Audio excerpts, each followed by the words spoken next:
Hey guys, welcome to my channel, and today we're just going to be running these two SMT10s at stock levels, basically with the stock ESC and the stock 27 turn motor.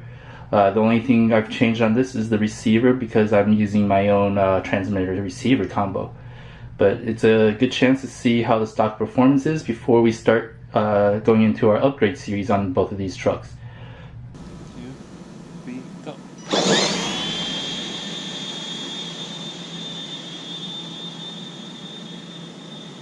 Alright, turn around. Camera.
Alright, so as you can see from the stock running these two monster trucks, that these stock specs are nothing to be kind of excited about. I mean, the 27 turn brushed motor and especially when running on 2S batteries, it's just not powerful enough to get speed or make any adequate jumps or anything like that. Definitely not enough power to pull a wheelie. Maybe sticking a 3S battery would be helpful, but I'm kind of worried about kind of destroying the transmission gears. So before I move to a 3S battery, I'd probably upgrade the transmission gears first, which is what I have planned. Other than that, stay tuned for some upgrades to these trucks. Thanks for watching.